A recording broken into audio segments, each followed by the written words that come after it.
Up where wildflowers grow. Okay, I better put my hat on. So you only get a Good afternoon, good evening, good morning, good night, good day, wherever you are in the world out there and here and everywhere else. Welcome to Wednesday Words from the Australian Poetry Hall of Fame. I'm Thundercloud Repairian. My mum calls me James. Let's begin with acknowledgement of country, that we are on Banby land and Kamilaroi land, a crossover here in Guyra, and acknowledge the continuing connection to the land of the elders, past, present and emerging. I'm going to go straight into my own first, and then I'll be doing a female poet special tonight to celebrate some of our female poets in Australia. This is called The Flugel of Bligelash. In the flugel of Bligelash, the greel like a crust, walking sliffishly as it led him the draft. Grably ended them, hoffingly zock, hollack, past broidening, twad chickers pluck. Twad chicker can sport the pluck out that Christus they bushed and clapped while dressed up in flisters, but greel up and noticed, to clap him ze pluck, avec the broidening, sliffishly broidening. Hock! Christus bump bracken, twad chicker a plocked, greel up a reclemency instaport, jocked, avec the muggling bugratcher slap, ze fuck fuckery and your lad, plackety's up. Flistus has clocked, collecting and hoosting, summons it hollack and greel up the sliffishly hoosting, tall ended sliffishly, chiffingly hustock. Doc Nifford and ironically lake far till fuck, plucked was ended from glableaf, and strongingly through, day and dark overgone, all brishly through, in the flugel of Briglash, the greel up get crashed, walking sliffishly, the clebium the draws, gravely ended them, hoffingly zock, hollack, hast broidened, twad chickers pluck. That's like one word, isn't it? like one word. It's all made up words, but it's not like it's memorised. Yeah. It's all in my memory, and I did that in I think the 2019 or 18 Lismore Poetry Cup.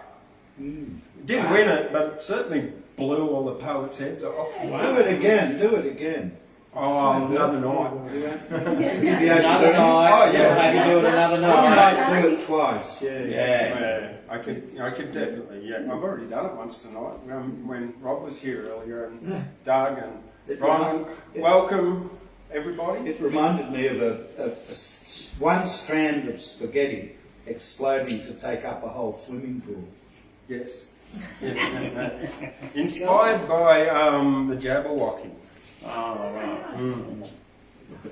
right. And so to begin the night, I think I'm going to need some glasses to be able to read this because I haven't got these memorised.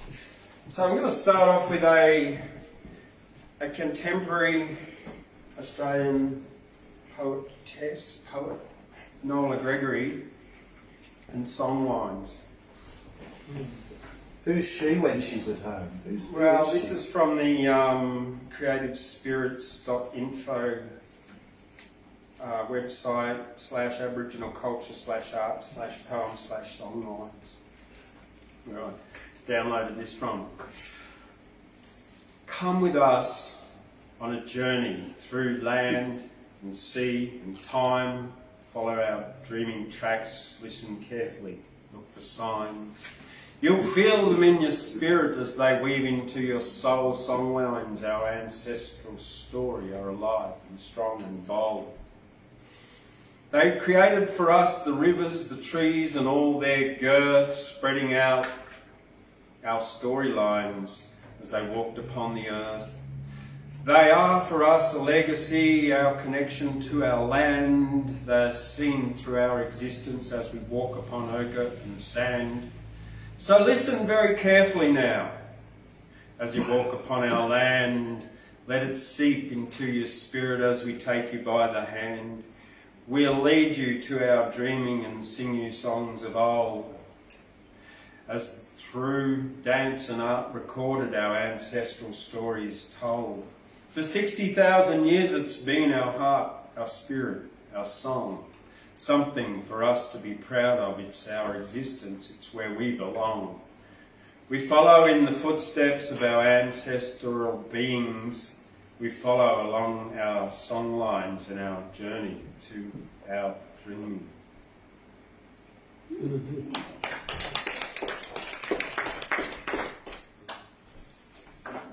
Going back now to Kathleen Jean Mary Rusco, later married, became Kath Walker, whose tribal name is Knuckle. Was best known for poetry and was the first Aboriginal Australian to publish a book of verse. This one's called Municipal Gum, and it has a really deep meaning for me. When I arrived in Adelaide in 2016 to pick up my double-decker bus, there was this big mural painted by Elizabeth Close down there called Municipal Gum. And later on, one of my sons was having a bit of trouble around the place, and two of my sons on their mother's side are Tasmanian Aboriginal stolen generations, about 5 generations before. So I sent him this gum tree in the city street, hard bitumen around your feet. Rather, you should be in the cool world of leafy forest pools and wild bird calls. Here, you seems to me like that poor cart horse, castrated, broken, the thing wronged, strapped and buckled, its hell prolonged, whose hung head and listless mien express its hopelessness. Municipal Gum, it is dolorous to see you thus, set in your black grass of bitumen, of fellow citizen. What have they done to us? Yeah. That's powerful. So She could have a go at you too. Some very upper class women, doctors' wives, interacted with her in the late 60s and early 70s, and they liked her and she liked them. But one day she had a real go at them about upper class white women and the whole reality of black in Australasia. And they told me about this and they were nearly in tears. So she must have had a real hammer at them. That's good.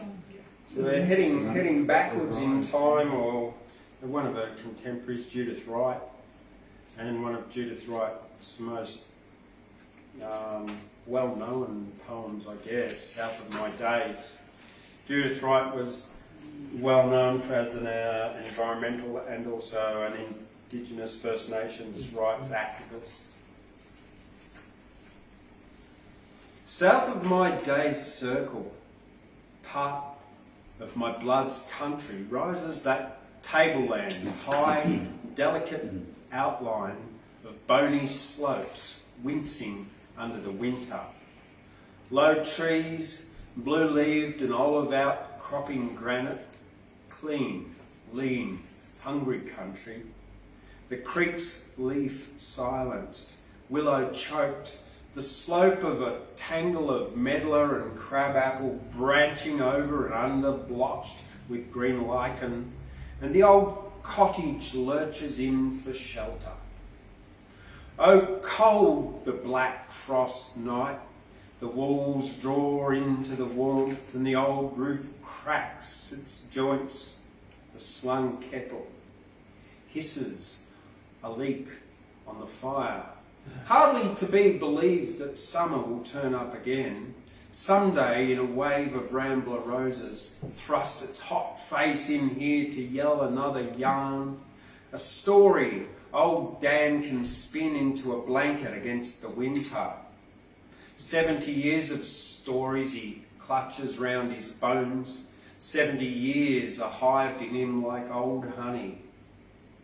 Drove him that year, Charleville, to the Hunter. 1901 it was, and the drought beginning. 60 head left at the McIntyre, the mud round them hardened like iron. And the old yellow boy died in the sulky ahead with the gear. But the horse went on, stopped at Sandy Camp and waited in the evening. It was the flies we'd seen first, swarming like bees. Came to the Hunter, 300 head of 1,000. Cruel to keep them alive, and the river was dust. Or mustering up in the bogongs in the autumn when the blizzards came early, brought them down. We brought them down, what aren't there yet, or driving for cobs on the run up from Tamworth.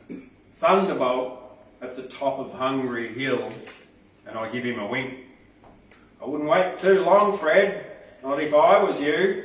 The troopers are just behind, coming for that job at Hillgrove. He went like a loony, him on his big black horse. Oh, they slide and vanish as he shuffles the years like a pack of conjurer's cards. True or not, it's all the same. And the frost on the roof cracks like a whip, and the back log break into ash. Wake, old man, this is winter, and the yarns are over. No one is listening. South of my day's circle, I know it dark against the stars, the high, lean country, full of old stories, still go walking in my sleep.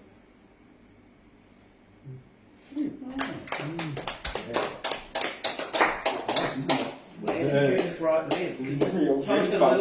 Can you tell us a little about her life journey? Love to read that. Judith Arundel Wright was born May 31, 1915 in Armidale, New South Wales. Was a prolific Australian poet, environmentalist and short story writer who published more than 50 books. Wright was an environmentalist and social activist campaigning for Aboriginal land rights. She believed that the poet should be concerned with national and social problems. Yeah, not always, because like sometimes you need to lift people up and give them a laugh. She was a founding member of the Wildlife Preservation Society of Queensland, and she died in Canberra aged 85 on the 25th of June 2000. Wow, that's great. I can add a couple of things. Excellent. She used to play in the riverbed with the Aboriginal kids. That's correct, yes. When they were all just, the kids don't notice any difference of colour. And also she was deaf. Yes, pretty deaf. Wow. And to become a poet. All right, so Which is the spoken. I saw a little bit acting. She was politically very aware. If you go back and study her letters and writings on that prose spectrum, yeah. her comments are still very germane. Mm. Amazingly, just very accurate now. And Doug? Yeah, just a bit about, I think she's touching on picking up the top of Hungry Hill, Fred Thunderbolt. She's talking to. Thunderbolt's And, cave, definitely.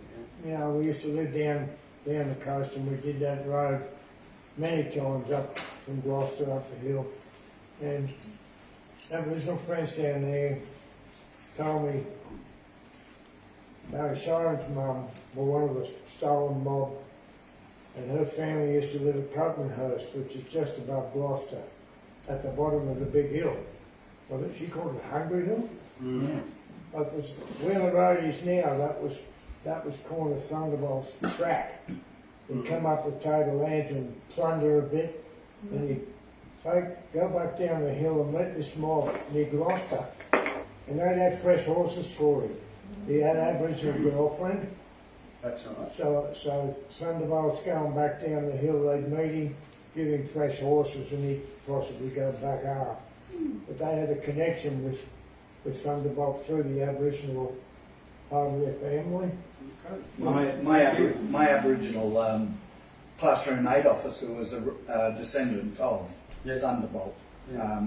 Mr. Ward. Yeah, there's He a, told me one day. Yeah. there's a young Aboriginal poet down there in Armidale who's a ward too. So. Yeah, he's a Right, going back now to a little known, but actually in a time, a lot of her poetry was made into songs after she passed. She lived a short life. This is Molly Mcnut.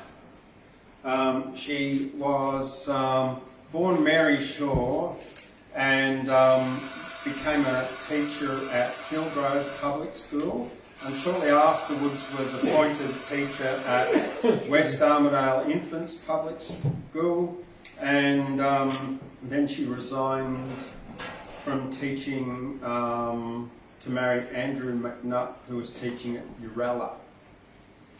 She won prizes or mentions in several competitions, including the Gould League of Bird Lovers 1912 and the Bathurst Centenary Literary Competition. She lived a very short life and she died of consumption or tuberculosis.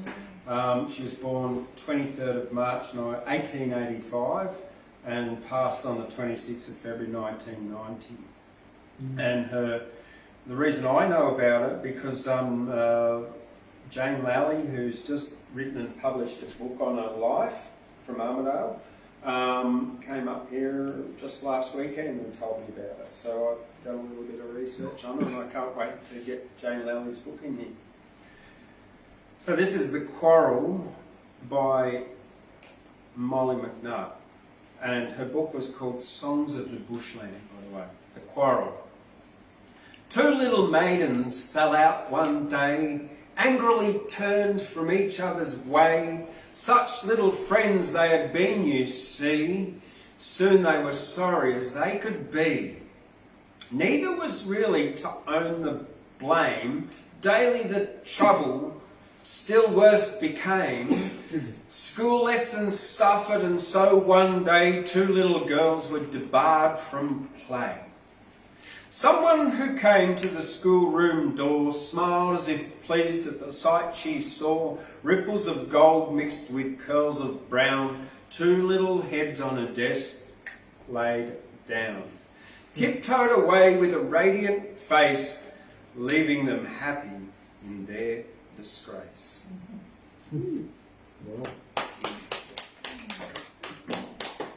Now, finally tonight, for my Women of Australian Poetry special, is Lesbian Harford.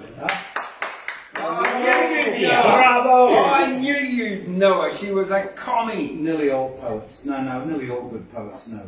Yeah. Really do. Yeah, She was a classic. So Lesbian Harford, born 9th of April 1891, passed 5th of July 1927, was an Australian poet, novelist and political activist. Oh, wonderful poet. She didn't take her own life, did she? No. No, she didn't live long, I thought. Wow. Was it tuberculosis too? No, I'm not too sure. I think it was TB knocked her off. Yeah. Show the folks a picture. So we begin with Suburban Dames. The other side there, Margot. Show the folks a picture. Does it come up on the screen? She had quite a face. Actually. Yeah. So that's her. Mm. They can go to the Australian Poetry Hall of Fame website where I've just drawn a portrait which is in the gallery out there. Suburban Dames. Well, before I read this, a bit more of her history. She was a very powerful, what do you call it, activist, political activist for workers from that left workers' side, communist kind of side. So I take it because she's a great poet, actually. Okay. Consciously, I didn't have the political spark in my mind. No, serious. She's Wonderful poet. Suburban Dames. All day long we sew fine muslin up for you to wear. Muslin that women wove for you elsewhere. 1 million strong. Just like flames, insatiable, you eat up all our hours, and sun and loves and talk and flowers, suburban dames.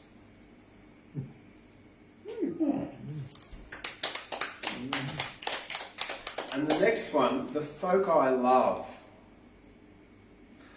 I do hate the folk I love. They hurt so. Their least word and act may be source of woe. Won't you come to tea with me? Not today. I'm so tired I've been to church, such folks say. All the dreary afternoon I must clutch at the strength to love like them, not too much.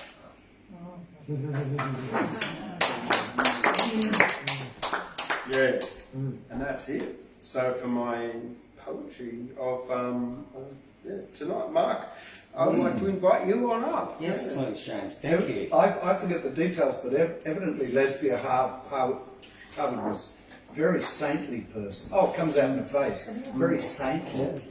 Oh, yeah, she was quite saintly. And she was christened lesbian? Or did she take that name? No, she was actually a lesbian. She was a very fine writer of love poems, by the way. And She wasn't lesbian? yes, yes. That was her name too. Yeah. Wow. And the name, well, lesbians come from the Isle of Lesbos, the etymology of the Oh, word. the poor old people of Lesbos, they've been thinking of changing the name. Their famous island. It's been there for a very long time. Fascinating place. Fascinating place. Yeah, I'm going to have to do what Grandma balance them on my nose. Here we go. Sorry if you're looking at my nose. No, you must Anyway, go on. I've got a pretty broad one. I think there might be some Aboriginal ancestry lurking in my family. I'm proud of my nose. Okay, does this sound familiar? I'm 10 years behind the crest, the cusp, the innovation. I sweat with new tech. It all disturbs my rest. iTunes, MP3, neither of them for me. I miss them both. CD to Spotify. I'm so proud of myself. Spotify, my oh my. I'm a teacher, you know, not computers. It's all blow me down. I ain't got the head. Some seem to have the instincts. Not me, he thinks. Neither Roger of artistic note. I touched his phone and he tells me drain the battery flat. He blames me, he does. He may be right. But watching him sweat on his new phone, I know I'm not alone. Tech is my bane, I admit it. Tech, it makes me want to shh.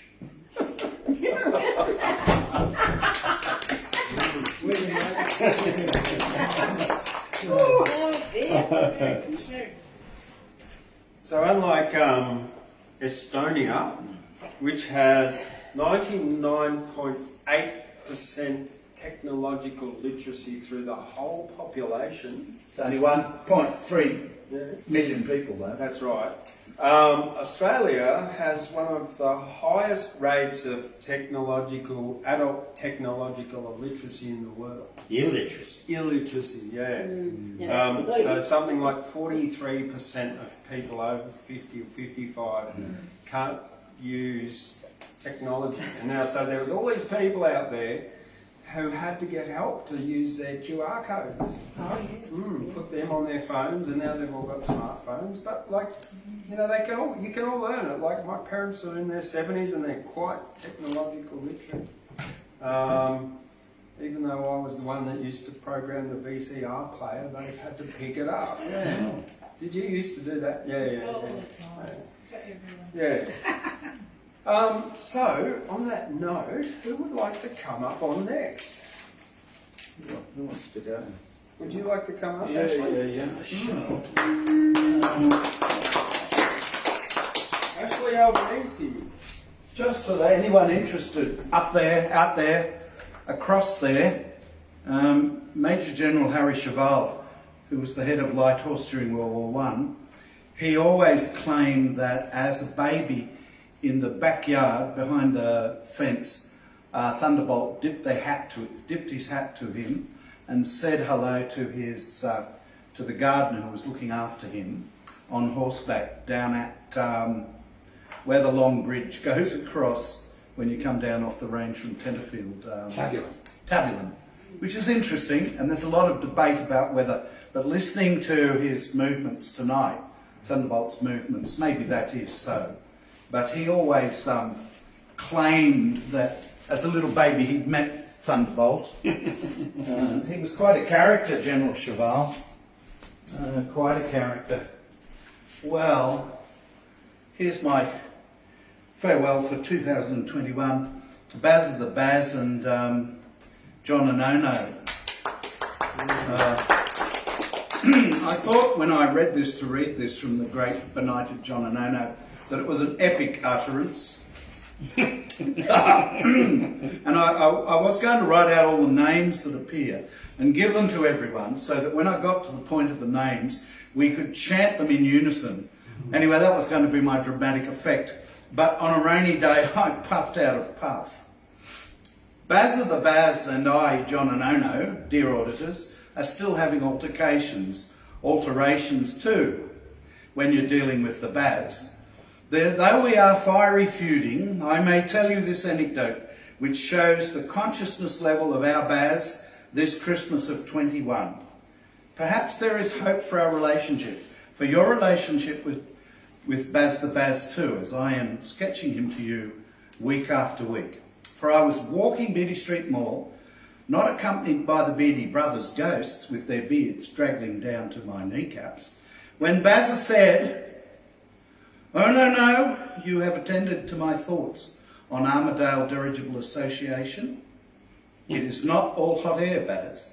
The sugar rush needs of our Anglo-Realm Empire and the plantation-laden grasses that our little black ninny nannies can be brought by ship to pluck and plant, the profound techno-seductions of our bus stop electronic toilets, the Yankee voice of infinite licorice seductions. Thank you for using Exaloo. Don't laugh, Mark. The clandestine prophetic Bible readings I did under the swaying Christmas lights in the mall.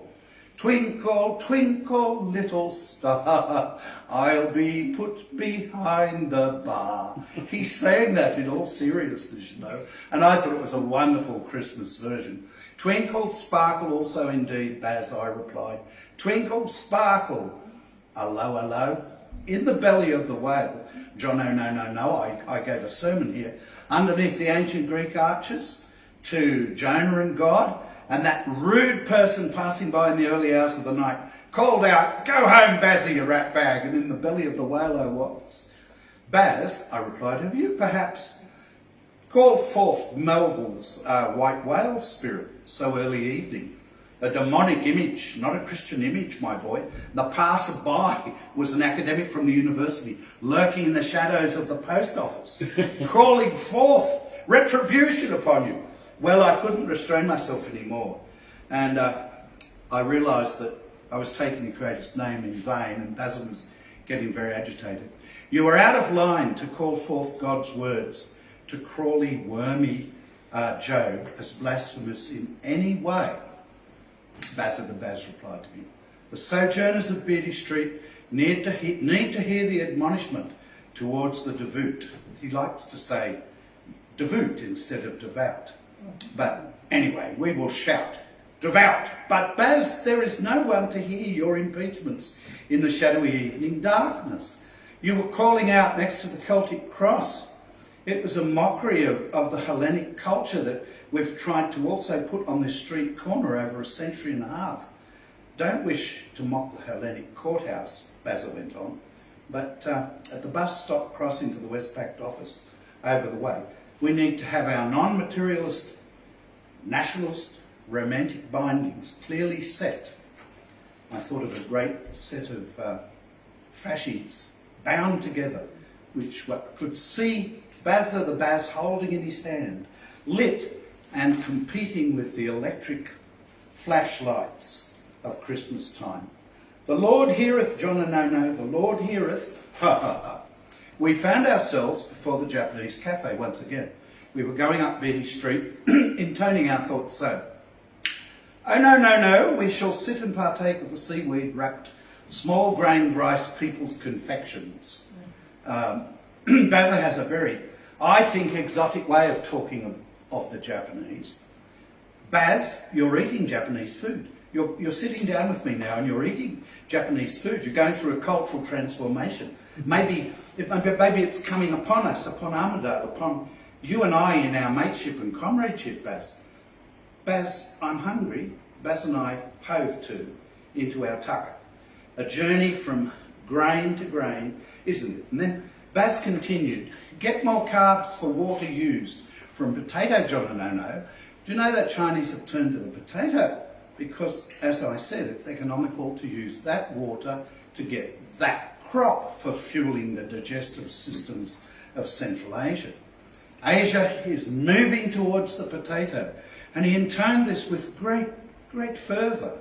I noticed from the corner of my eye a rather round and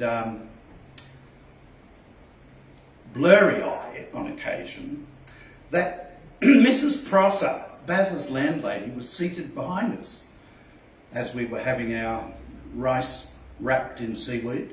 Baz was not cognizant of Mrs. Prosser and this geometry of her behind us, the social situation, one would say.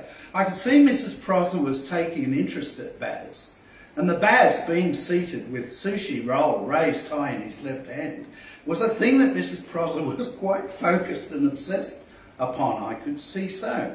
Perhaps I will leave pewter chopsticks propped against Baz's woolly Christmas tree to give to Mrs. Prosser. She'd like pewter chopsticks. The card will say, to my erudite, illustrious tenant, Baz Abercrombie. That's not Baz's real name, but he uses that moniker for Mrs. Prosser. He calls himself Baz Abercrombie because he feels that Mrs. Prosser gets a thrill at that type of exotic moniker. She knows that's not Baz's real name, however, but it's a little game they play with each other. Shall we say play? Well, Baz and I were repasting and waiting for the old courthouse bell to ring, the hour of something for other, when Baz began tip-tapping on his mobile phone. He's getting quite technological with iPads, mobile phones, computers in the toilet. He keeps his computer in the toilet and he sits reading essays from Michel de Montaigne, thinking about the meaningfulness. Anyway, I saw that look of beatific energy in the Baz's face. I was not concerned. We were eating. Mrs. Prosser must have sensed that something was about to transpire. Her ears were not reddening, her face showing no sign of the blush, but she was listening intently. Her large, bush, practical hat was large enough to cover all her fiery emergency without being flamboyant in an Australian way. It was a big hat, but it had that monumental practicality without being over the top or baroque like an Italian lady would wear in a big rural university city. I often think big Aussie bush hats are an indulgence we carry with us, countering to some extent our socialist, realist, hard hammer realities.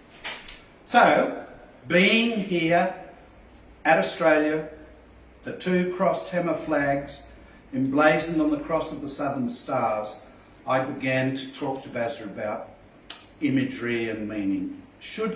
I should have used voice, the Southern Cross stars I know. Baz had changed gear to his iPad. See this, the screen revealed Bazza the Baz stalking through Armidale. It was a picture of Bazza. He'd filmed of himself going through Central Park He had a book raised in his right hand. Was it the Bible or Mao? I could not tell, perhaps both. Bazza has a propensity to indulge. Yes, Bazza, what is this? This movie of you running through Central Park, raising this book in your hand. Jono, I am picturing myself moving past the Drum Fountain Memorial. Oh, sacred plashings, 1914 to 18.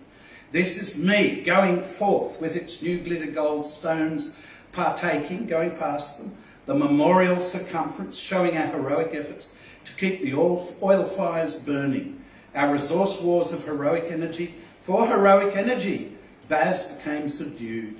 You seem lit with a devotional energy, Baz. Exactly. I am on my way to a new mythic ritual in Central Park.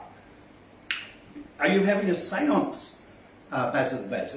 Are you ushering forth the ghost of Brother Galty and his trees? Brother Gatty and his trees. Baz looked scathingly towards me. Look, listen.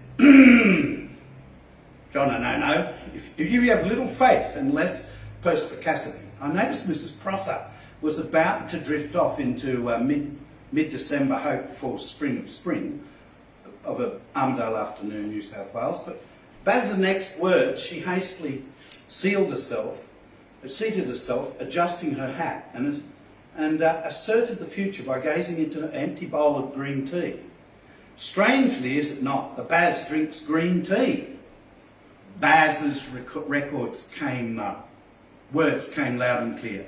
He had an extra volume control to his screen, and I wondered if we would see new shots of the Anglo-Realm ocean floor, submarines, all our tired warriors at the bottom of the ocean waiting to meet their maker. But no, he reached the southern band rotunda in this movie he was showing us, and saluting began in a sententious tone. We are constrained once more to be heroes who cannot believe in our own death. I thought, heroes who cannot believe in our own death? I wondered if the White family had imagined the Baz before their band rotunda dedicated to the Boer War, saluting and beginning his preachment circa 2021. Baz began, members of the Australian Horse enrolled at Armadale for active service. Why'd he gone up to the rotunda to go through the spiel? My dad always liked the idea of inactive service, but that's beside the point. Anyway, Baz went on in South Africa, 1902, and he intoned away. Mrs. Prosser followed from the table. I wondered what her connection to this outpouring could be. So, up one each monumental enunciation from Bazza to the Baz, I could see the roll call of troopers' names coming up on the screen, and Baz's litany of rolling names upon names out of the little black plastic box before us. Troopers, he went on, and Mrs. Prosser was very excited at this point. W. Bauer, H.A. Chisholm, P.J. Hughes, you could just read clearly the names. W.A. Murray, T. Sewell, Corporal W.J. Pike, Corporals R. W.P. Burrow. Mrs. Prosser, struggling with emotion, called, Pope, Pope, Pope. I wondered why she ejaculated so. Pope, Pope. Baz went on.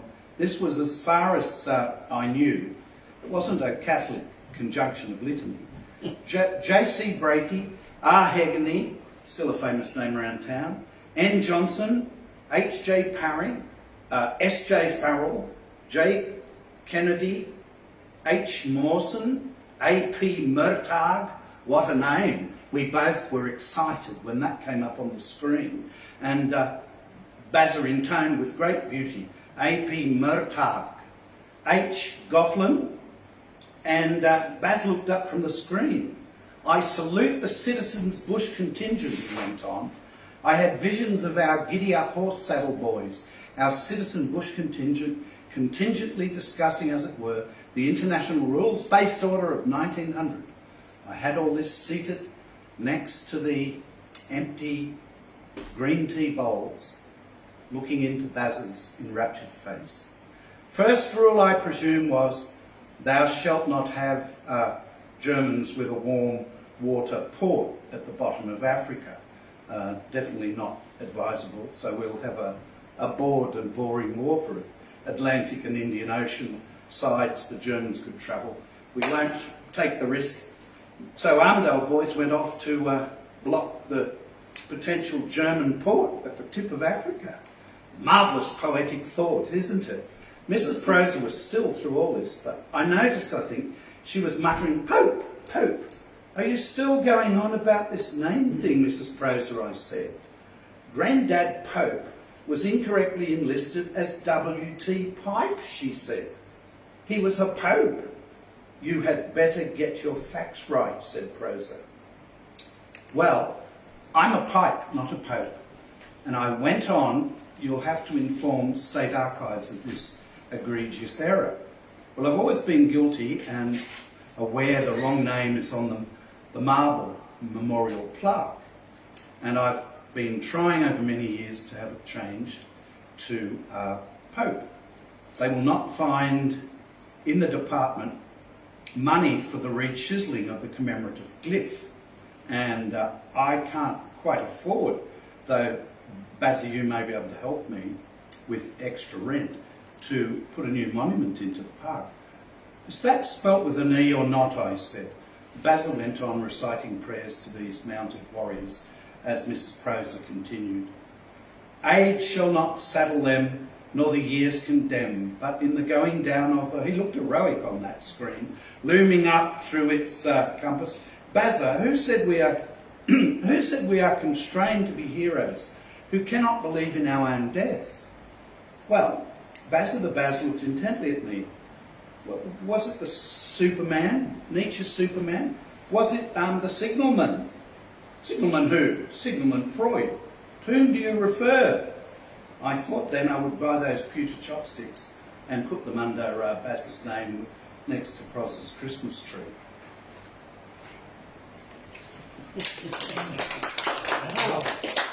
I didn't realise what a short story that was, and I got one bit of it mixed up, but I'll do it next year, I'll reformat it. Thank you very much, Ashley. It's a short story. Yes. A quatrain is a 4-line poem or stanza, often with the alternative ABAB rhyming structure, but this is a little tongue-in-cheek Christmas quatrain. On one of the poetry groups I'm on, someone asked for a composition on silent nights. I hope you think this cuts it. On silent nights, axe murderers creep into rooms where scared little people sleep. Chop them into pieces until they're dead. On silent nights, axe murderers will cut off your head. Have you got any sonnets? Have you ever written a sonnet? I've tried. I've never been able to. You know. But now on something a little bit more serious, Australia has quite a big homeless problem, in particularly women over 50. They're one of the largest groups of homeless people, and many of them live out of their cars.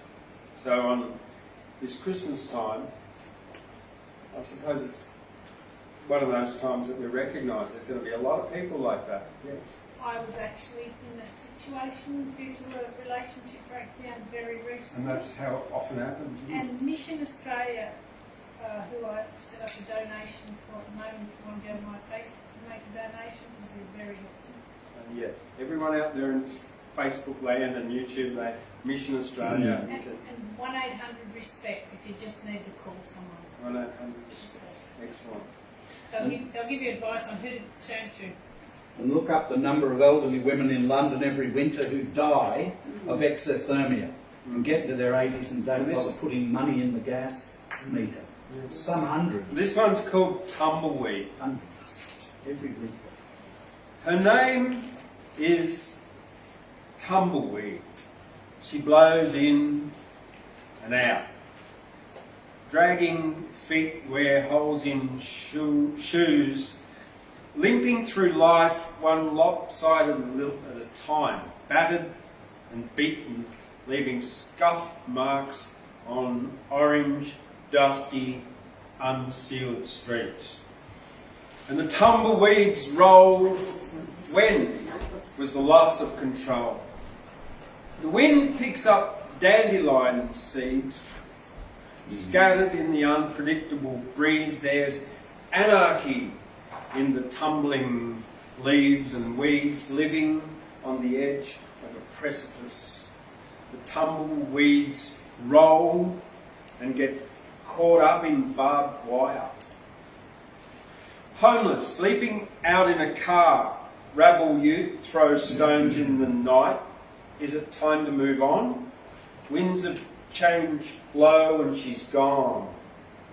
Tumbling, turning, tumbleweed stops when the wind stops blowing.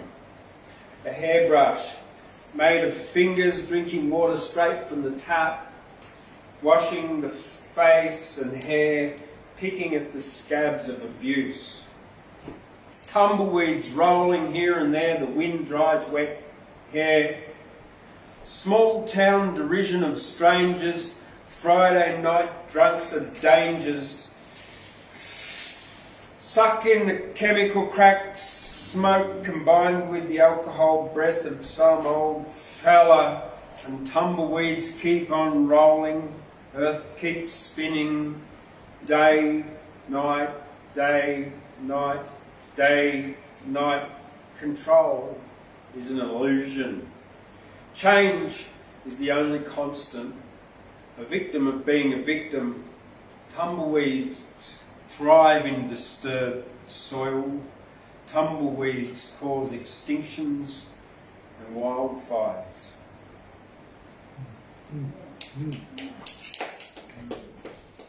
All right, now I was going to ask Gladys to come up, but I've still got a couple of Gladys has that disappeared. I wrote in the car. Yeah, but what about Margot? Somebody else is there. Yeah. I'll do one. We've got a few, but I'll do a short one. Let's see how we go. We've got a couple of cheeky ones. Funny one first.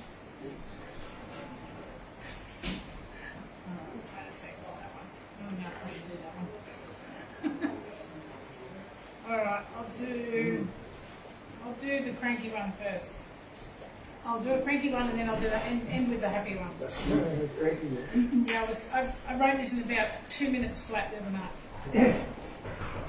Hey Margot, can I ask you, would a favour you do me? For sure, I'd say, my friend. I'll be there just after 3.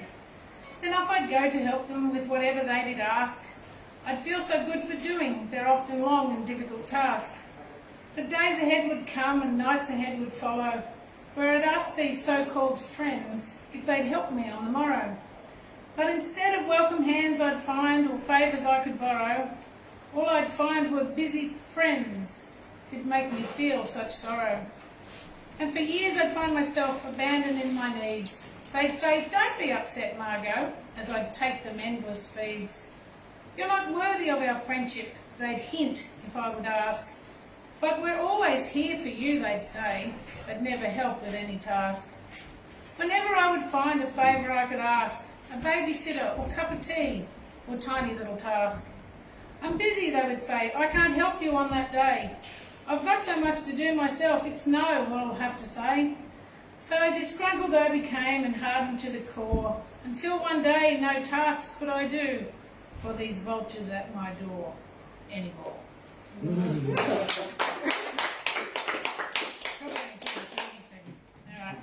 we'll build our way up to the happy ones. Yes, tell me fun. The cloak. Where many a man have walked before I tread this land today, I've grown accustomed to its touch, a land I'd love to stay. The wretched thieves have come again to take this land of ours. He comes from over yonder, it's the lands that he devours. He's here, look over your shoulder, 'cause he's breathing at your back. Just look and you will see him in his cloak of darkest black. For in the shadows he doth hide, until it's time to venture outside. But in that cloak he hides a dagger, as lands and souls he takes. Each day he whispers in your ear of the fortunes you can make. I'll give you money, I'll give you freedom, and all you'll have to do is sign right here on the dotted line. Then he treads on you with his shoe. Oh dear, what will I do? But it's too late, for I've turned blue.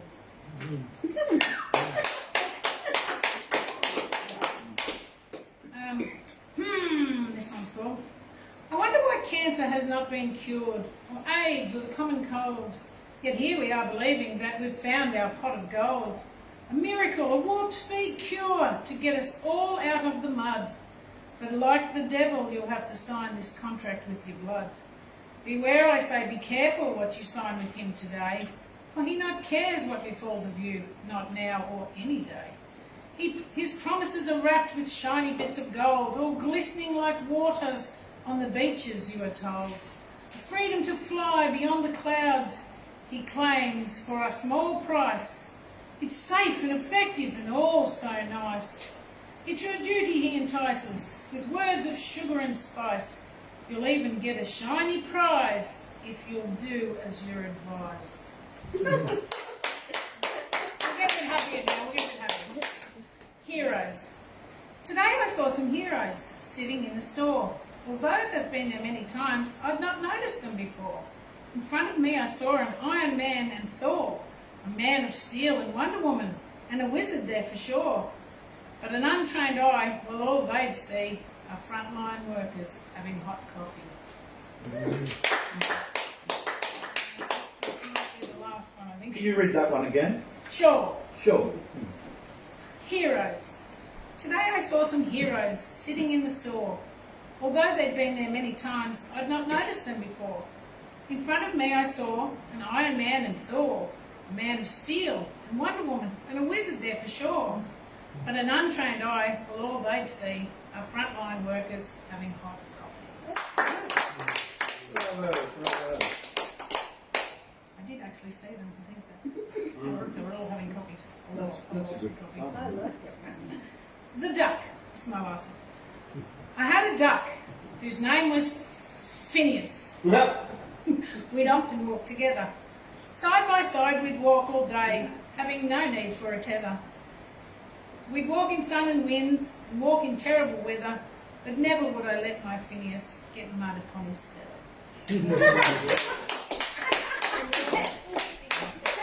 Thank you, Margot.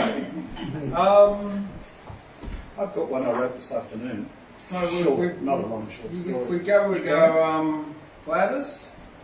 I think I did. Bronwyn, you right after Gladys, then Doug, and if we can then go Rob with his music, and then if you want to come in after that, that's fine. Sometimes we don't have such a roll up. That's good.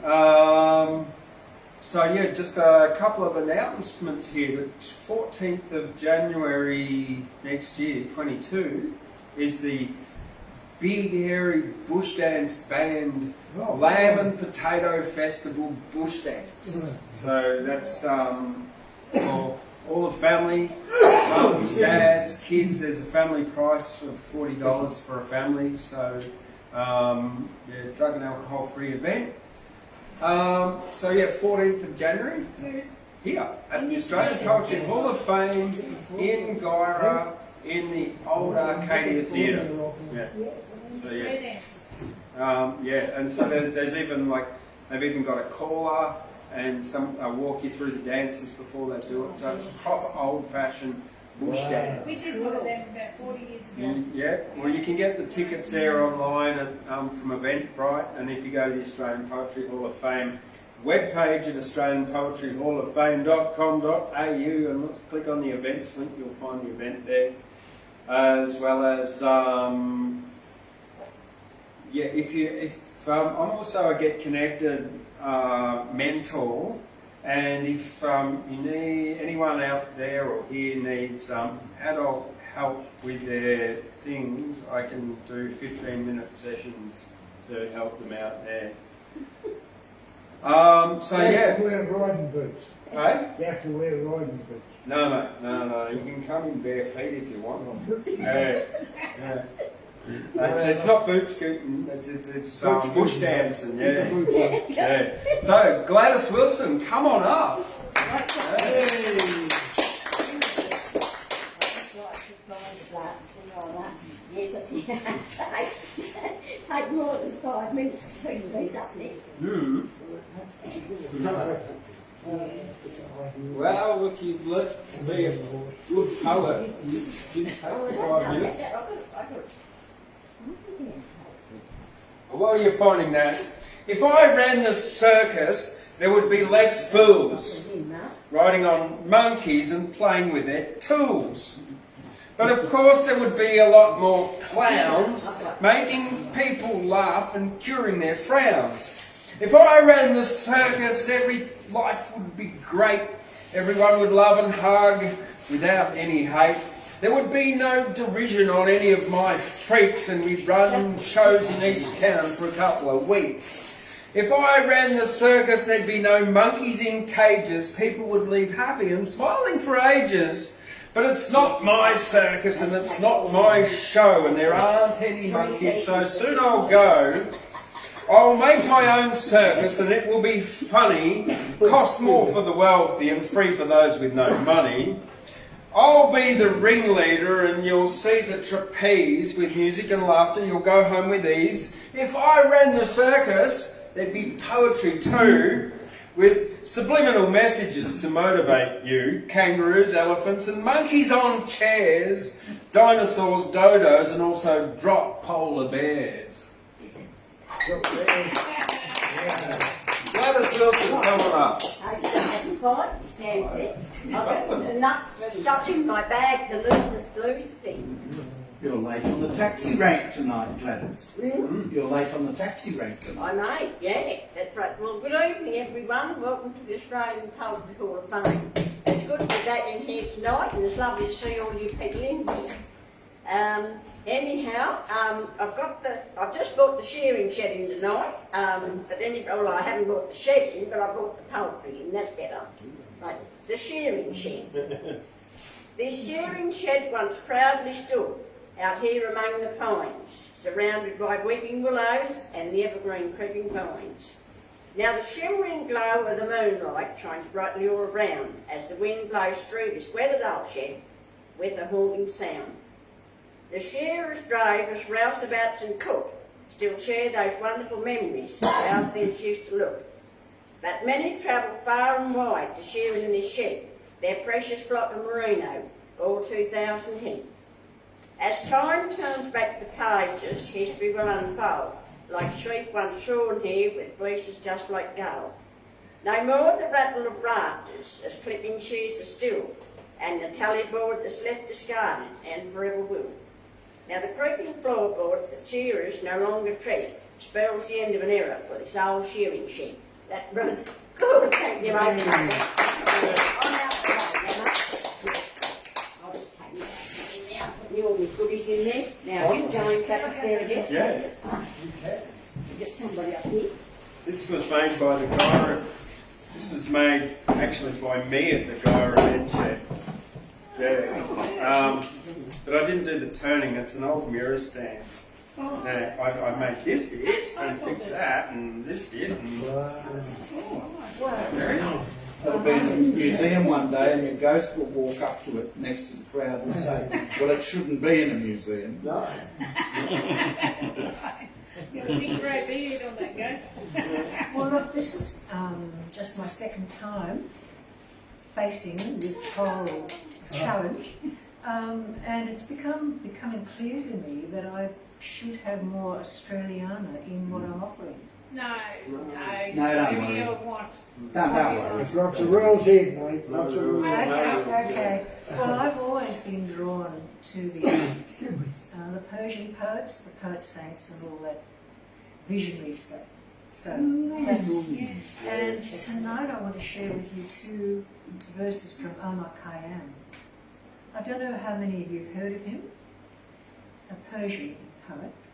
And I am amazed at this. I must have been this tall.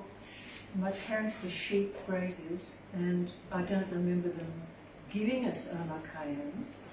But somehow through the osmosis, I picked up at this height, and I loved it so much to this day. Now, I visited my sister with dementia today in Autumn Lodge, and I said, hey, do you remember this? She knew it. And her face lit up, and her eyes shone, and she said, yeah, I loved it.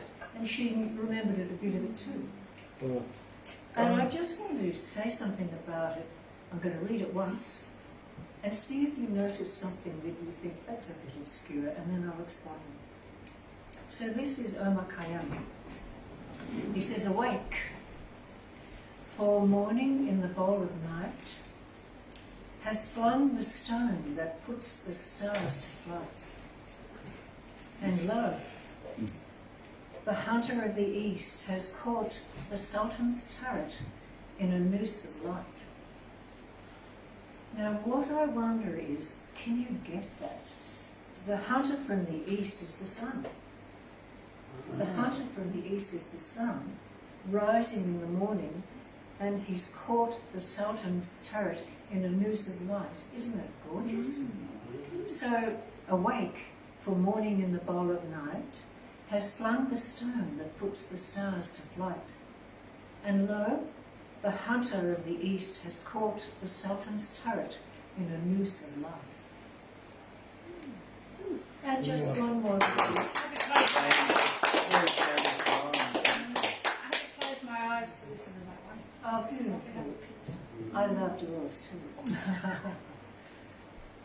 And one more little one from him. I always loved this at this age too, and so did my sister. Here with a loaf of bread beneath the bough, a flask of wine, a book of verse, and thou beside me singing in the wilderness. And wilderness is paradise now. Ina meaning now. So I wrote my own little nod to Omar Khayyam today. A bowl of soup, a mug of chai, and a warm welcome from this James guy.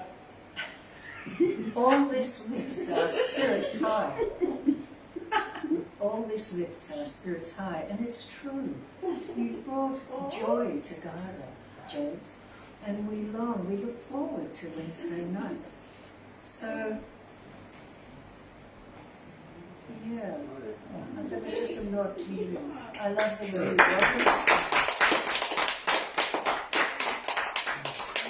You serve us the loaf of bread with such charm and graciousness. The way you serve us our soup, it's an absolute joy. So thank you for listening.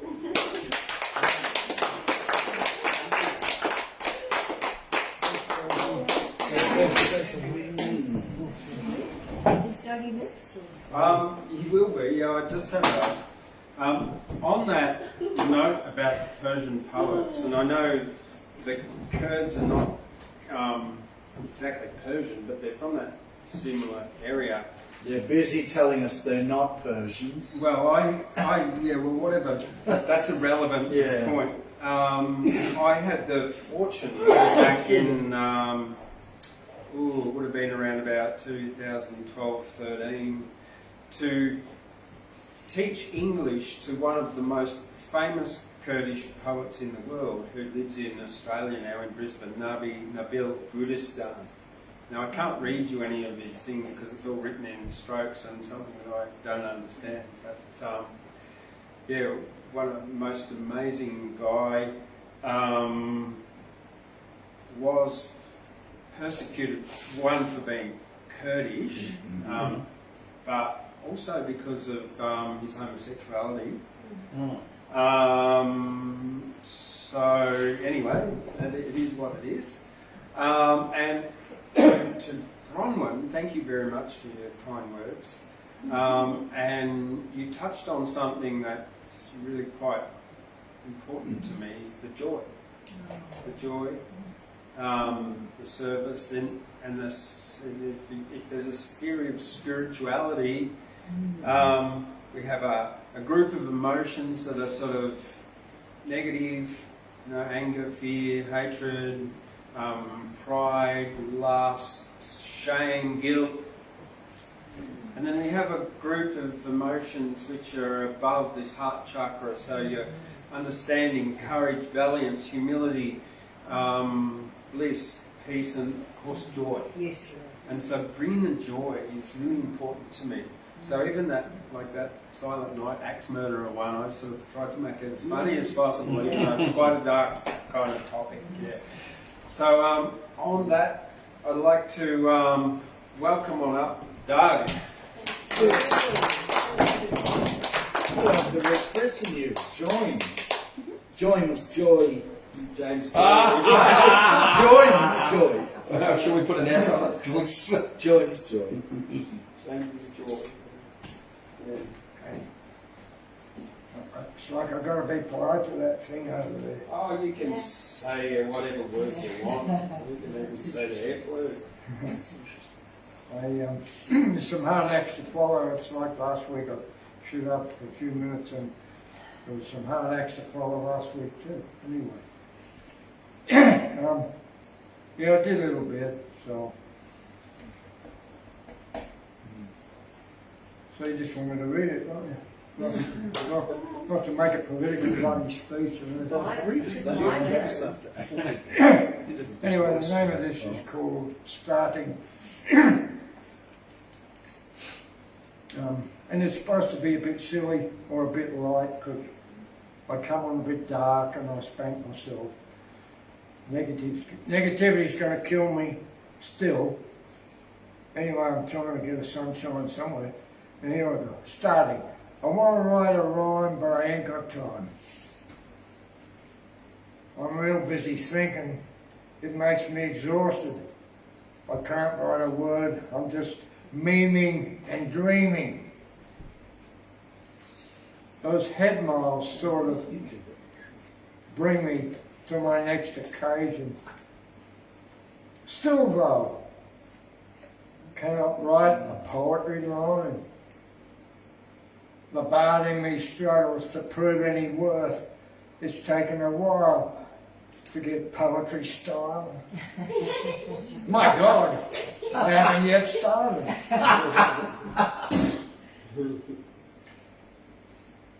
Let me jot something hot and stir passion in you. I don't have a thing, I don't have an answer. Will your pieces and efforts get me on the ball?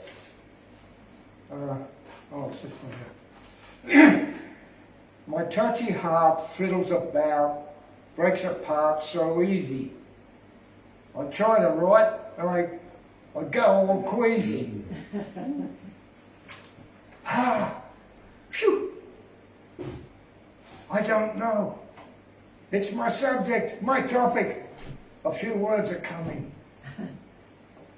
I've done it, I've wrote it. This must be enough. I'm smiling, I'm hoping you won't throw me out. I'm in such a muddle, can I survive in this legendary hole? I'm a runner called Doug, and I just want to cuddle. I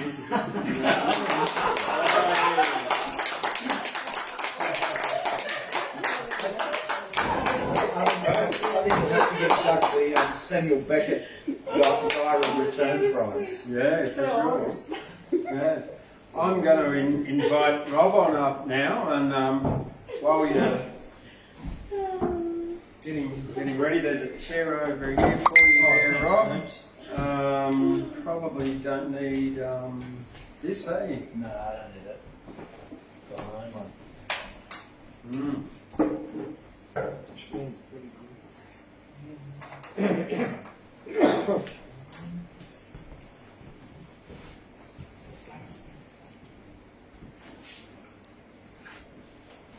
While Rob's getting ready.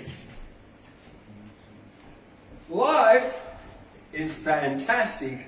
We've got elastic and our pants don't fall down. Life's funny. Sitting on the dunny, Ronald McDonald was a very constipated clown. Life's beaut. Puppies are cute. And so are babies and little pussy cats. Life is for living, not anger but forgiving, dancing in clown shoes and hats.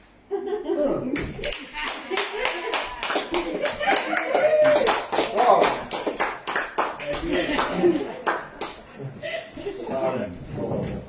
Lucky my pants don't fall down. They keep elastic. I'm going to do some three old Irish flavoured songs.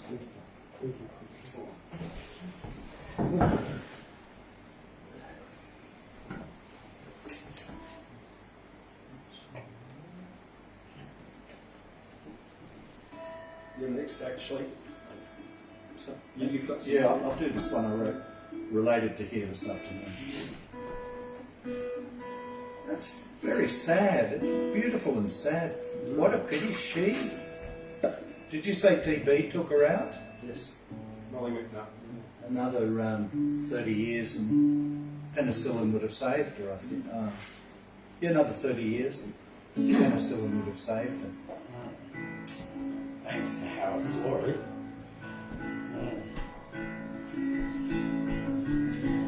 What a face. What a face.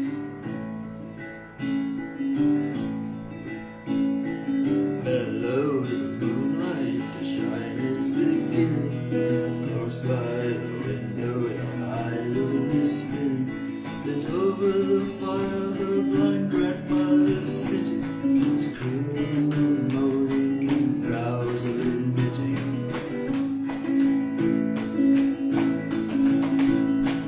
Merrily, cheerily, noiselessly whirring, swings the wheel, spins the wheel while the foot stirring.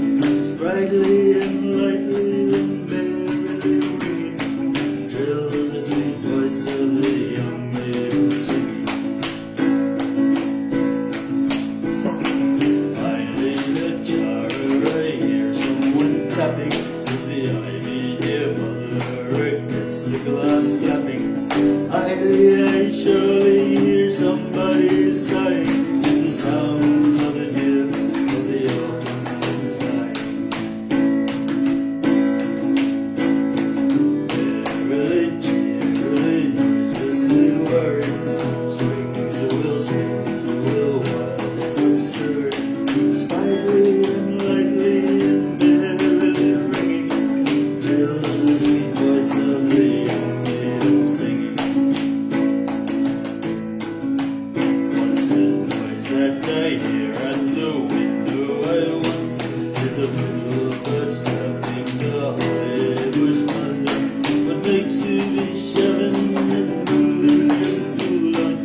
couple of Australian convict Irishy ones. That was called The Spinning Wheel, by the way. This one's called Van Diemen's Land.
But this one they know who wrote it, the next one. Jack Sparrow. That's so much Sparrow. Okay, this one's called Moreton Bay. It's written by an Irishman called Francis McNamara, otherwise known as Frank the Poet. He got transported when he was 21 to Australia for allegedly breaking a shop window and stealing a bit of cloth. And he got a pretty stiff sentence for doing that, but he was renowned for being very, like in the courtrooms, like back-chatting the judges, extremely lippy, and he ended up being a convict for 14 years. And then, you know, he'd regale other convicts with poetry, and then after he was released, he'd regale, you know, people when he was a free man. But till the very end, his lippiness could not be subdued, no matter what you did to him. Irrepressible, totally. This is Moreton Bay by Frank the Poet.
than emu plains at Castle Hill and at Kirsten Gabby and all these settlements in chains. But of all places of condemnation and penal stations in New South Wales of Moreton Bay, I have found no equal. Excessive tyranny prevails. Early morning, as day is dawning, to trace from heaven the morning dew. But we started at a moment's warning, our daily labours to renew. For 3 long years I was beastly treated, and heavy irons on my legs I wore. My back from flogging was lacerated, and off-slain with my crimson gore. And many's the man run down right starvation lies now mouldering underneath the clay. And Captain Logan, he had us mangled at the triangles of Moreton Bay. Like Egyptians and ancient Hebrews, we were oppressed under Logan's yoke, till a native black, lying there in ambush, he dealt this tyrant's mortal son. My fellow prisoners, be exhilarated that all such monsters, such a death may find. And when from bondage we are extricated, our former suffering fades from mind.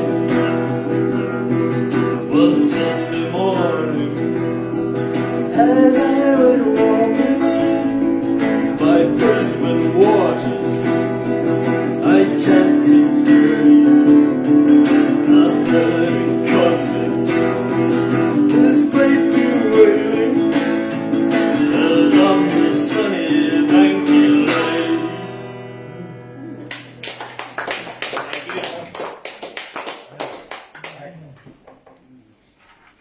Wow, thanks, Ron. No That worries. was fantastic. Oh, And thanks. what I appreciate is the music that goes with it, but also the words of these poets can echo down through the years and still be remembered. Before I Did you put this tree thing up on the computer for people to see this artwork of the municipal it's tree? around somewhere. It's great, isn't it? So Yeshua, or also known as Jesus, left a shining light that influenced people over 2,000 years later. This one is called Lighthouse Keepers. Lighthouses are not built in very safe places.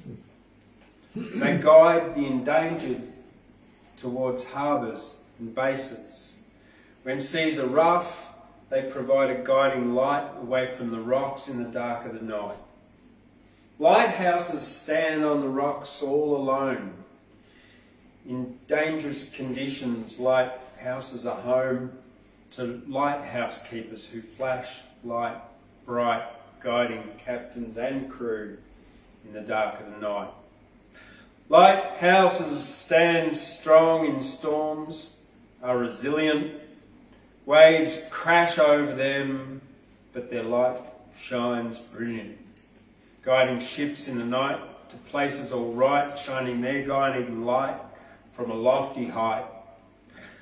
Lighthouses are built on sharp, jagged rocks, guiding the way to the safety of docks. Strong but humble lighthouses are heroic, selfless examples and never egoic. There are some people who are like lighthouses, strong, resilient, humble, not meek little mouses, shining bright lights in dangerous places, guiding ships and crews to harbours and bases.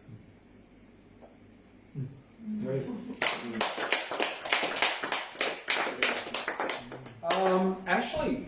This strangely relates to what you just did. Or Read. This is something I found a good deal of pain in writing as I drove into Gyra.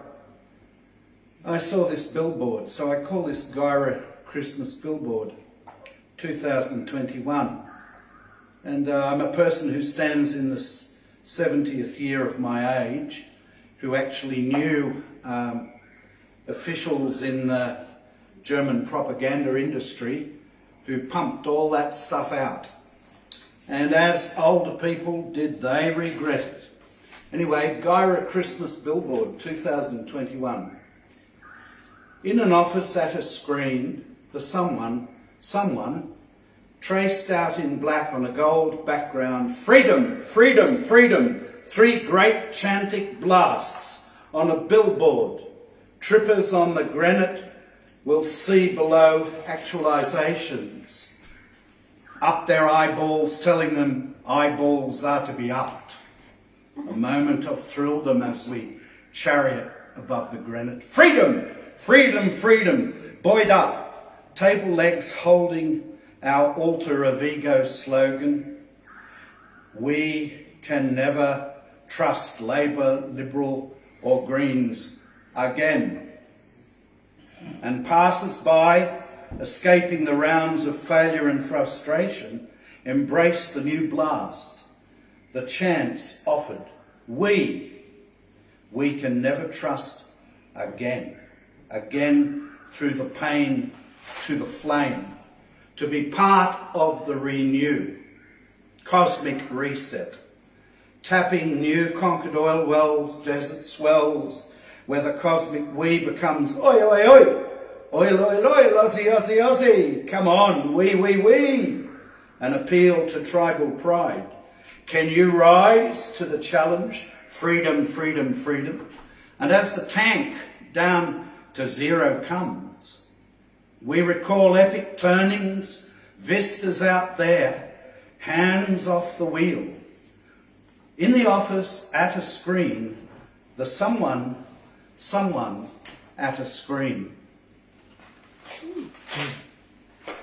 And just a thought for my country as we move into what is going to be a very challenging year, I think, for all of us on this planet, 2022. I've rephrased Machiavelli, but I think this thought really hits the target for Australasia. The prince gives us good judgment, but the prince's judgment does not come from that judgment.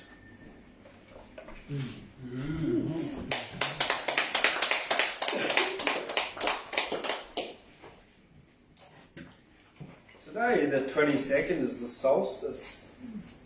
Oh, do you know the story? I don't. There's something very unusual about it. Does Mark know? There's something very unusual about this solstice. Yeah. Okay. No one knows. No, look it up. Look it up. I don't know. Somebody told me, they said, oh, it's extraordinary.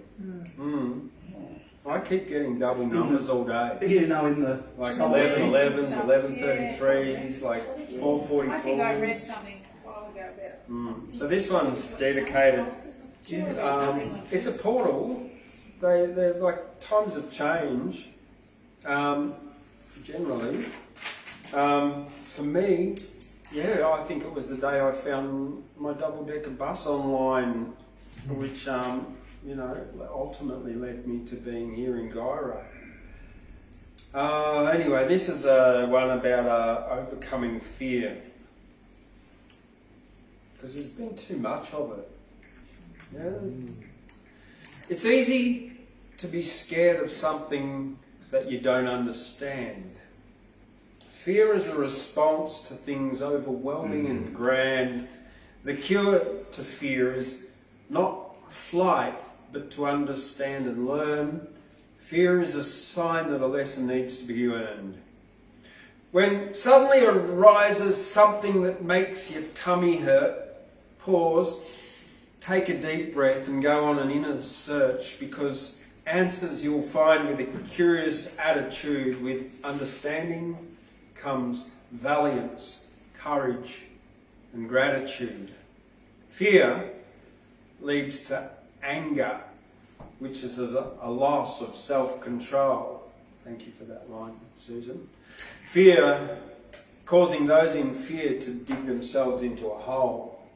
Fear leads to anger and violence in fight or flight, but with love, compassion and understanding, all will be all right.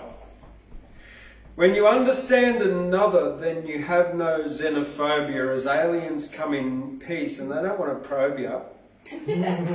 Welcome to the new world, where we can all live in peace and acceptance of diversity from the far west to the east. So get out of your holes, have some joy and some fun, and finish on a high note. This is Solstice 2021. And I've got two more. Read this one too. I shall. The Okay. apple. And you got another I one? wrote one while we're sitting here. Margot? And strangely, it relates to all of tonight, apple picking. All right. Well, this one's written 6 hours ago, about 8 hours ago, 11:33 this morning. Destiny. I'm giving it my all, but you haven't seen the best of me on a hero's journey, and I'm creating my own destiny. I know I'm far from perfect, but I'm working on my situation to be the master of myself towards an improved destination. I'm making my own decisions and my mind is free. I can't be controlled with fear because I love my sovereignty. Mm-hmm. Sitting on a mountain, some days are cold and some have sun. It's a hard slog to the top, and downhill I can jump and run. From the top, the view is fine and I can see more mountains. There are many opportunities to climb, but I'm not counting. I know there will be times when I could step into a hole, so I keep my eyes wide open and composed in self-control. In the darkest, deepest valleys I shall not fear, but hold my love. Every mountain climber knows he must descend from up above, to climb another mountain path and another destiny, to grow, become a better human, so I can become the best of me. And final one before I read out that one. I'll read one, then I'll invite Margot up and I'll finish off with Ashley's request.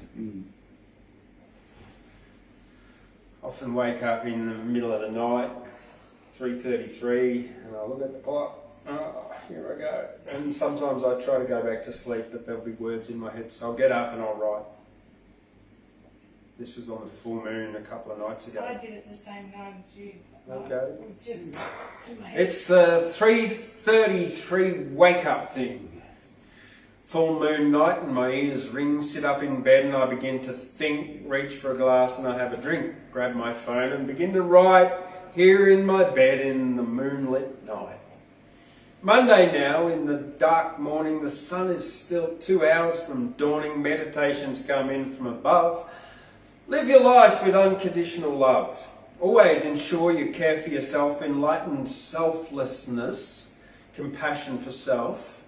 Make sure you're active, healthy and fit. Eat real food, not manufactured shit. Yeah, come to Seahorse Medicine Cafe. But I'll keep on going. Trust the universe and let go of fear. Be valiant and brave in the coming year. Embrace the new. Don't be afraid of change. It's okay to look a little different and a little bit strange. Look on the bright side and do not grumble. Let go of anger and also be humble. Live your life with a positive attitude of the universal acceptance through gratitude. Avoid bear traps and walk past strife. Also ensure that you nurture all life. Set your intentions and walk the course. In all living things, observe the source. Listen to others. Listen to others. Be understanding. Don't be rude, bossy, or demanding. Wake in the morning, meditate and run. Most importantly, make your life fun. Remember, pain is temporary, and all will be all right. Sitting here on the shortest of the shortest nights, writing lyrics by the full moon. This is what I call a healthy tune, and that is how we can all thrive. Time to sleep now. It's 3:55. Well, this one was strange. Oh, that's the latest one. Yeah. Sorry. And that was inspired by some philosophy I read many years ago, Wingmaker's philosophy from the website of James Nerida, which you can look up online. Will you read this one now and then? Because this, Is that all right? this relates strangely to what you've been doing. Okay. Strangely. After Actually. apple picking. I picked it serendipitously, took it out of my glove box and went bang. Well, it looked like an apple today. It's curiously related to everything you've been saying. It's a strange poem. This is, what is it? Jack Frost? No, what's his name? Robert Frost. Not Jack. 1914. I checked up when he wrote it. I think it's connected to 1914 in some way. After apple picking. My two long pointed ladders sticking through a tree towards heaven still. And there's a barrel that I didn't fill.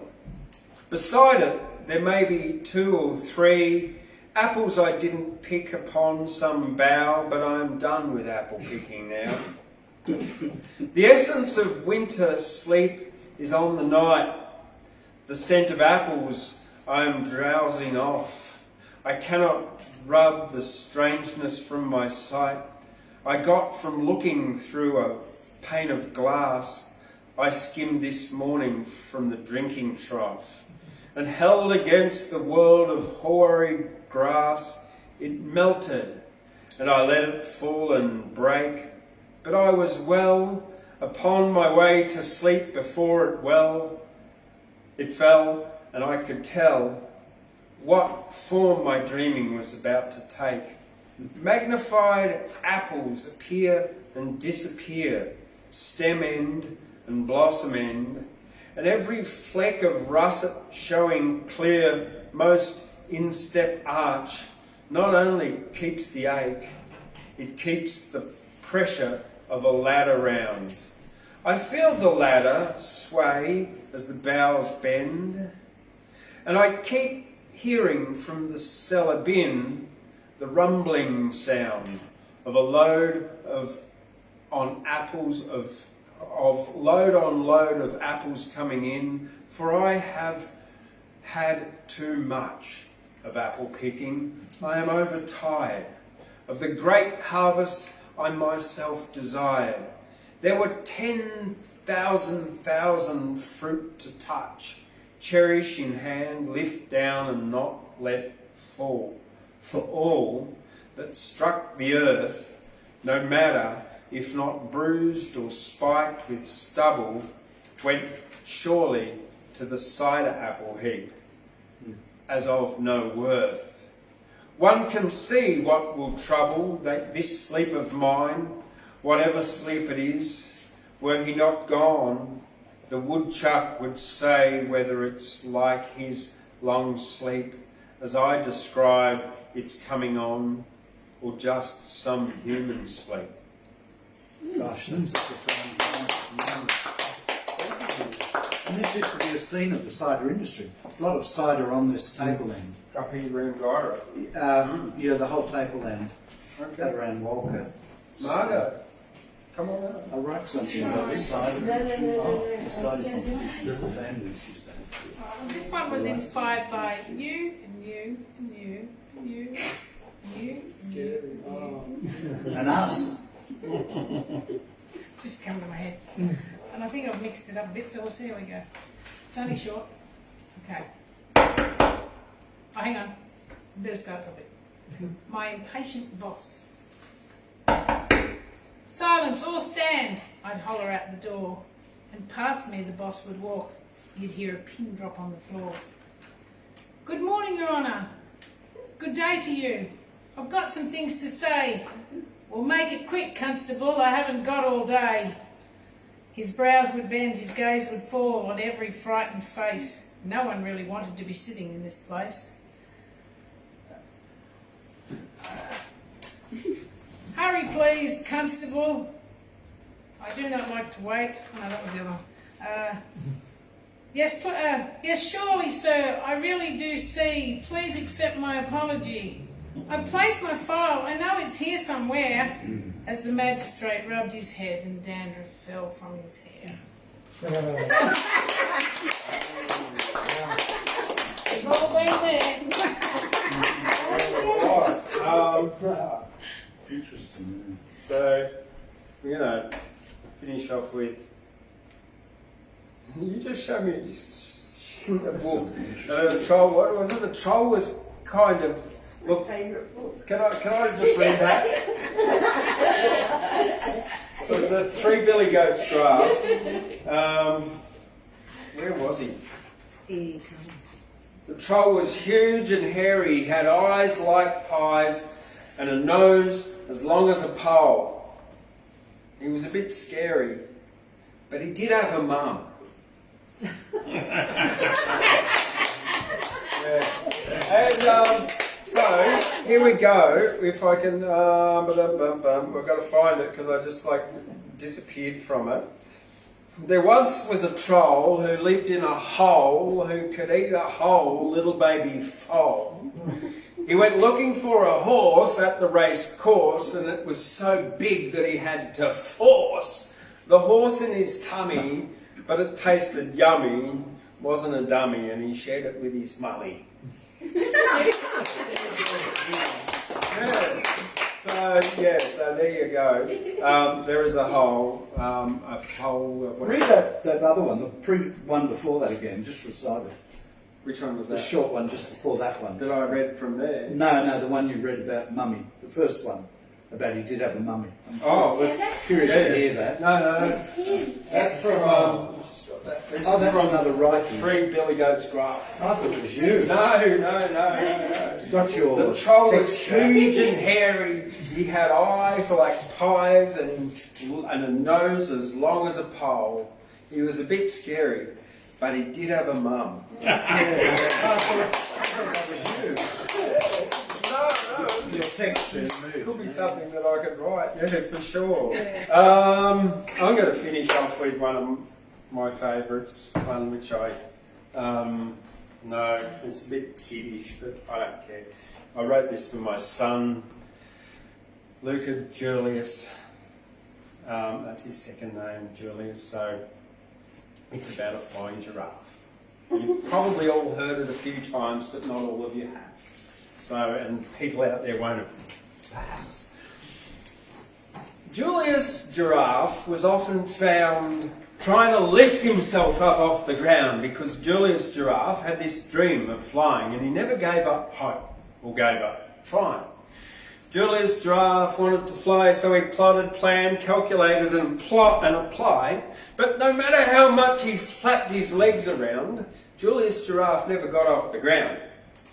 Julius Giraffe decided to see if he'd fly like a bird if he jumped from a tree, but Julius Giraffe wasn't a goat. His chance of climbing a tree was quite remote. The baboon yelled out, "Julius, giraffes can't fly, no matter how much you try and you try, Julius Giraffe, you're tall and grand. you can see far and wide across this here land. Your skinny giraffe legs weren't built for flying. Give up on your dream before you die trying. Julius Giraffe wasn't looking out. He didn't see the poachers lurking about. Next thing he knew, Julius woke up in a cage on the back of the poacher's truck. He cried for his family and the baboon and the rain on the plain during the monsoon. He was stolen from Africa, taken away, put in an aeroplane, and he flew that day. The moral of the story, get this, be very discerning for what you wish. The plane suffered engine failure, went into a dive. The pilot bailed out. He wanted to stay alive. Julius Giraffe was in luck and found the last parachute. Well, he wingsuited down, he flew through the air, he glided with birds, he did a loop, the loop, and his voice was heard yelling, "I'm a flying giraffe! I'm in the sky! Fantastic, amazing! I'm a giraffe! Who can fly?" Well, he landed beside the baboon and the tree. I didn't give up hope on my dream and I flew free. It was unexpected. I didn't have to try. I never gave up hope and I got to fly because I never gave up on my hopes or my dreams, and they came true in the most unexpected way it seems. I'm a flying giraffe and I didn't die. My dreams all came true and I flew in the sky, said Julius, the flying giraffe.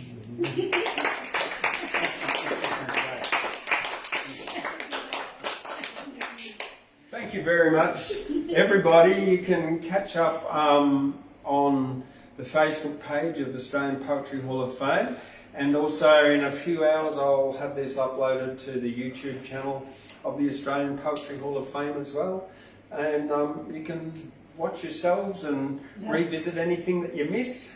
And look at how you can hone your performances. Thank you everybody tonight. You are all wonderful, and everybody out there for joining us. Bronwyn, brave and great poetry. You're welcome to read out any of that Persian stuff anytime. Omar Khayyam, Rumi, etc., etc. Doug, thank you very much. Ashley, thank you, Ashley, for your poetry throughout the year and your continued patronage here at the Australian Poetry Hall of Fame. Rob, much appreciated for your songs. They were beautiful. Margot, brave, but I know you've got big balls. Mythic heroes in the coffee shop. Yeah. Mark, Gladys, and everybody else for joining us. Thank you very much. I like Mark's German rendition of the poem. It intrigued me. The German poem. It intrigued me. Thanks. Merry Christmas, everybody. Thank you.